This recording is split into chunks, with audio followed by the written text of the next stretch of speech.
again, you don't want me to go back and discuss Union Gardens, Cardox Road, but it is all tied in together. And again, the audience, do you understand how this all came down? That with the Cardox property, Union Gardens, and their mud overlay, and all of a sudden becoming commercial, this property here has now something to abut it to make it commercial. Had that not happened during COVID last year, we would not be sitting here today, correct? Yes. And the rezoning of the other 120 some acres is still very iffy as to if it was done properly. So if anybody really wants to know, and this was taken from the supervisors and planning commission minutes, I have put together a timeline of how everything came down. So instead of reading it, you can see me afterwards, and I will let you know, I will discuss it with you as to exactly how all of this came down. But I do have a couple questions. First of all, the ordinance was changed along with the rezoning of Union Gardens and the Cardox Road property for the C2 to have business and professional offices made a conditional use. But yet, this is what you want to put here. So I'm not sure, I don't understand what the reasoning was changing that ordinance when what they want to put there would have fallen under a C2, now it's an exception.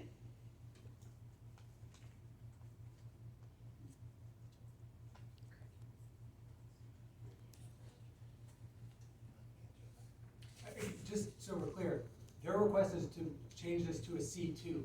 They can do, if the board ultimately decide that, they can do anything that would be permitted in a C2. But what just was as we just went presented, through, I want to time out. just as we went through. Respectively, could you let him answer so there's no And this is just for the benefit of the crowd, because this has been discussed ad nauseum. But again, this is a request not to put in an office, that if, hypothetically, if this was approved, they would then have to come through and meet any of the requirements, whether that's permitted use, conditional use, special exception, whatever it might be. Just as if the board ultimately decides to deny this, the list of items in the RD, R1, or whatever it is, they would still have to come through and get those approvals. So what the ordinance was changed to previously for certain uses is not material to this request in front of the board. So I can't answer your question any further. I'm not really sure what the question is, but to answer broadly, this is simply a request to go to the C2.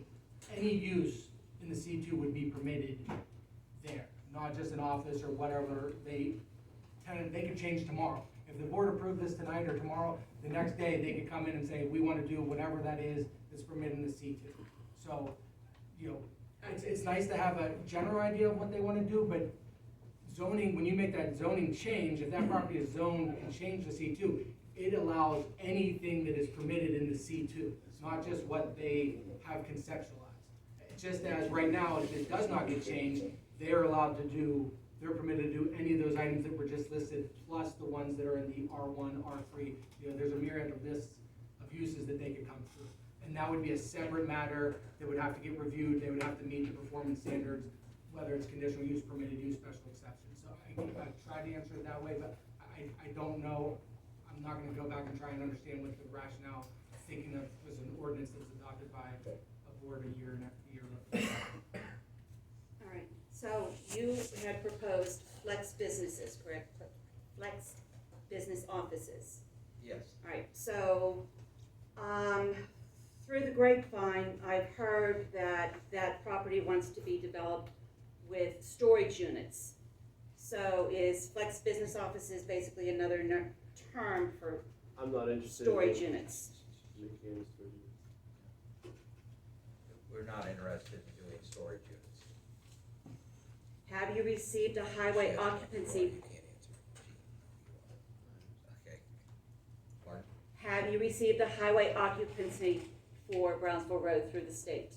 No, we're in the process of applying for that. We have hired a traffic engineer, and they are gathering the information necessary.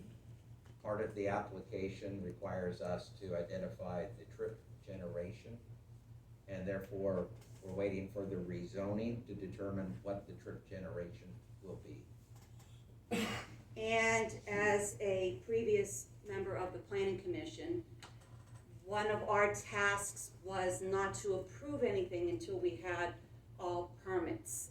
And that, on that road especially, would be one of the main things that needs to be addressed before any rezoning would be permitted. Because as it stands now, I really don't think you're gonna get that, that 40 feet on each side. And I think the township needs to be aware of that. Is that a question I can respond to? Yes. I think the